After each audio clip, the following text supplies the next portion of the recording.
কুমড়ো পাতার এই রেসিপিটা একবার যে খাবে সে কিন্তু বারবার বানাবে, কারণ এতটাই সুস্বাদু। গরম গরম ভাতের সঙ্গে এর কোনো জুড়ি নেই, এতটাই টেস্টি হয়। একেবারে ভিলেজ টাইপের এই রান্নাটি। গ্রামের মধ্যেই কিন্তু এই চাল কুমড়ো পাতা, আমি চাল কুমড়ো পাতা নিয়েছি, আপনারা চাইলে কুমড়ো পাতা অথবা লাউ পাতাতেও এই রান্নাটি করতে পারেন। আমি ভালো করে ধুয়ে নিয়েছি পাতাগুলো। এইবার যে পাতার মধ্যে একটা আঁশ আঁশ ভাব থাকে না, সুতো, সেই সুতোটাকে আমি সরিয়ে দিচ্ছি।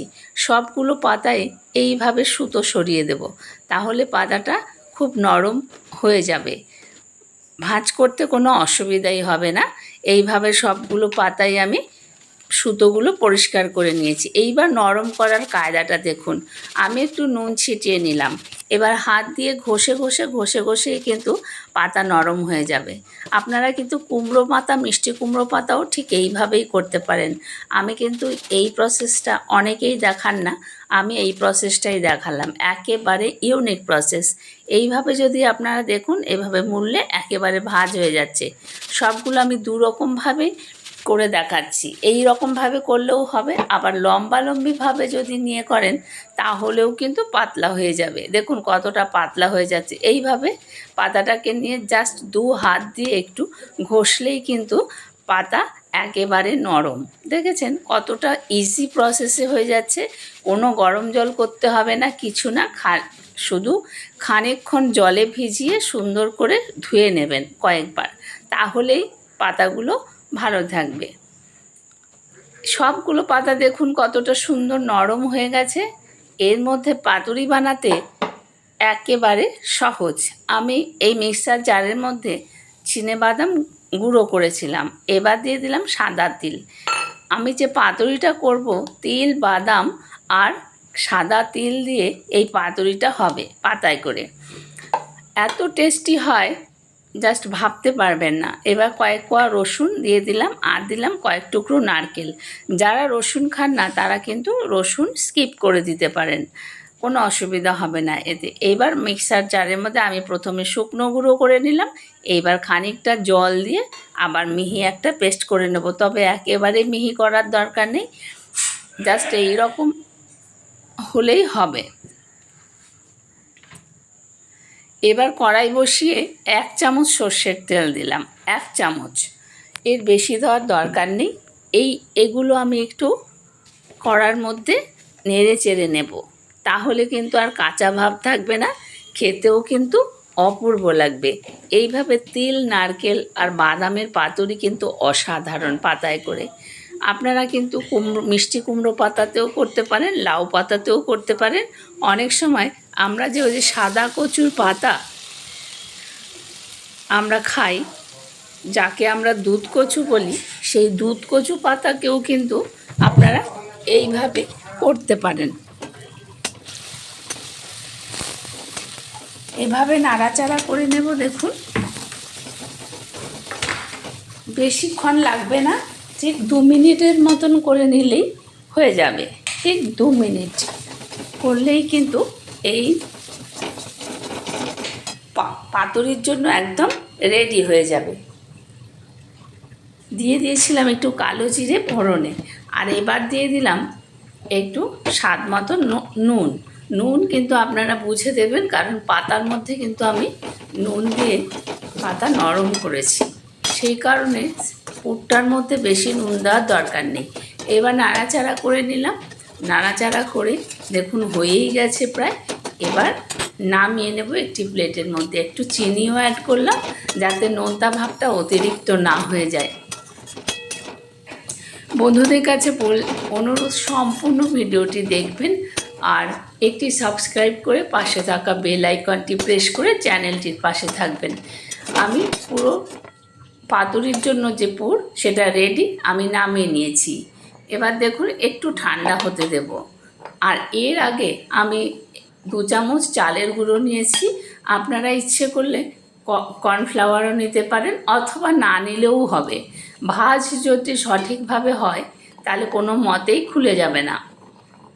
ভাঁজের ওপরই এই রেসিপিটা নির্ভর করে। পাতাটা যদি সুন্দর করে ভাঁজ করতে পারেন তাহলে কিন্তু এই যে পাতুরির যে পুর মানে সেইটা কিন্তু আর বেরিয়ে যাবে না। তবু আমি রিস্ক না নিয়ে একটু চালের গুঁড়ো একদম পাতলা করে গুলে নিয়েছি, একেবারে পাতলা।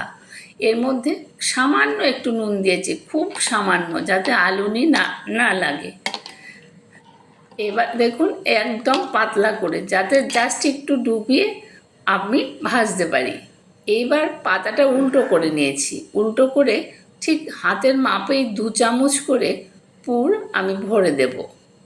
আপনারা এই নারকেল, তিল আর বাদাম ছাড়াও কিন্তু এই পুর তৈরি করা যায় ছোলার ডাল বা মটর ডাল, এইসব দিয়েও কিন্তু আপনারা করতে পারেন, বা মসুর ডাল, এইসব দিয়েও কিন্তু এই পাতুরিটা করতে পারেন। তাহলেও কিন্তু দারুণ লাগবে, তবে আমার এই বাদাম দিয়ে খেতে ভালো লাগবে। এর সাথে আপনারা চিংড়ি মাছ মানে ছোট ছোট কুচো চিংড়ি মাছও কিন্তু দিয়ে দিতে পারেন। যারা মাছ দিয়ে খেতে ভালোবাসেন ঠিক এই রকমভাবে দেখুন ভাজ করে নিয়েছি। আরেকটা আপনাদের দেখিয়ে দিচ্ছি কিভাবে করব। এবার থালার মধ্যে এরকম উল্টো পিঠ করে রেখে দিচ্ছি। এত ইজি, কিন্তু খেতে কিন্তু দুর্দান্ত লাগে, জাস্ট অসাধারণ।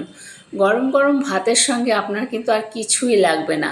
আবার দেখুন একটা পাতা নিলাম, দেখুন পাতাটা কতটা নরম হয়ে গেছে, যে তেলও মাখতে হলো না, কিছু না, অথচ গরম জলেও দিতে হলো না, অথচ পাতাটা সুন্দর নরম হয়ে গেছে। এইভাবে কিন্তু আপনারা কুমড়ো পাতাও একটু নুন দিয়ে এরকম হাত দিয়ে ঘষে নিলেই নরম হয়ে যাবে। এবার আবারও একটা ভাঁজ করে দেখাচ্ছি, দেখুন ক্যামেরাটা একটু সামনে এনে দেখাচ্ছি। এবারে এইভাবে ভাঁজ করে নেবেন, আর তারপরে বোটার দিকটা একটু ফোল্ড করে দেবেন, তারপরে আরও দুটো ফোল্ড হবে। এইভাবে দেখুন যাতে একেবারে পুরটা বেরিয়ে না যায়। ঠিক এইভাবে দেখুন গোল গোল করে গোল করুন, বা আপনারা লম্বা শেপ দিতে পারেন, তবে আমি গোল গোল করেই শেপ করে নিলাম। সবগুলোই কিন্তু আমার একই রকমভাবে বানানো হয়ে গেছে। দেখুন দেখতে কতটা সুন্দর লাগছে না?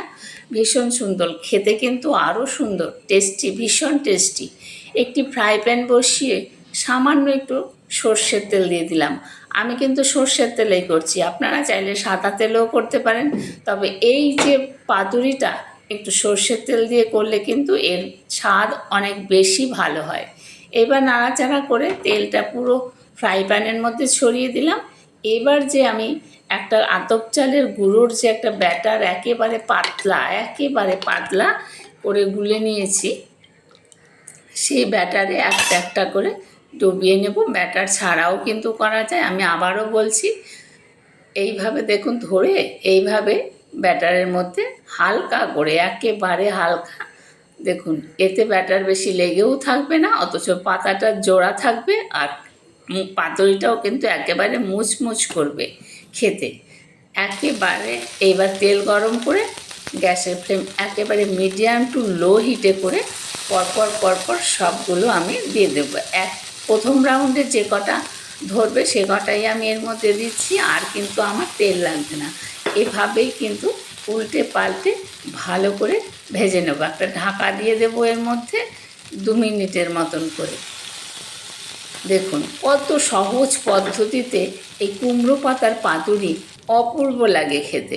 এবার ঢাকনা দিয়ে দিলাম, দেখুন সে পাতাটাও সেদ্ধ হয়ে গেছে, অথচ মনেই হচ্ছে না আমি এর মধ্যে চালের গুঁড়ো দিয়েছি। এবার উল্টে পাল্টে দিচ্ছি, দেখুন দেখুন মনে হচ্ছে না যে এটার মধ্যে আমি চালের গুঁড়ো অ্যাড করেছি। একেবারে গ্রিন কালার লাগছে, দেখুন এরকম উল্টে পাল্টে ভেজে নিলেই কিন্তু তৈরি দারুণ সুস্বাদু এই কুমড়ো পাতার পাতুরি। আপনারা আবারও বলছি, ছোলার ডাল দিয়ে করতে পারেন, অথবা চিংড়ি মাছের সঙ্গে অ্যাড করতে পারেন, অথবা চিংড়ি মাছ বেটে দিতে পারেন এর সঙ্গে, অথবা ছোট ছোট নোনা ইলিশ থাকে, সেই নোনা ইলিশ ভরেও কিন্তু এই পাতুরিটা তৈরি করতে পারেন। এটা একেবারে বাঙালদের খাবার, মানে গ্রামগঞ্জে এই ধরনের রেসিপিগুলো তৈরি হয়। আমি কিন্তু গ্রাম থেকেই শিখেছি, যেহেতু আমার বাড়ি গ্রামে ছিল আগে, মানে আমার বাবার বাড়ি গ্রামে, আমি গ্রামেই বড় হয়েছি, সেই কারণে কিন্তু এই রান্নাগুলো আমি শিখে গেছি। দেখুন খেতে কিন্তু অদ্ভুত লাগে খেতে। হয়ে গেছে পাতুরিগুলো আমার। এবার একটা একটা করে আমি প্লেটে দেখুন তুলে নিচ্ছি। কেমন লাগছে দেখতে বলুন? কি লোভনীয় লাগছে না? বাকি যে কটা আছে সে কটাও আমি তুলে নেব। দেখুন কতটা সুন্দর হয়েছে আর কতটা লোভনীয় হয়েছে। এবার বাকি যে কটা আছে সে কটাও আমি ভেজে তুলে নিয়েছি। রেসিপিটি কেমন লাগলো কমেন্ট করে জানাতে কিন্তু ভুলবেন না। আত্মীয় বন্ধু বান্ধবের মাঝে ভিডিওটি শেয়ার করার অনুরোধ রইল। আর যারা এখন আমার চ্যানেলটিকে সাবস্ক্রাইব করেননি তারা একটি সাবস্ক্রাইব করে পাশে থাকা বেল আইকনটি প্রেস করে চ্যানেলটির পাশে থাকবেন, যাতে নিত্য নতুন রেসিপি আপনার কাছে সকলের আগে পৌঁছে যায়। দেখুন কতটা লোভনীয়, আপনারাও তৈরি করুন। ধন্যবাদ সবাইকে সাথে থাকার জন্য। ভালো থাকবেন সকলে। টাটা।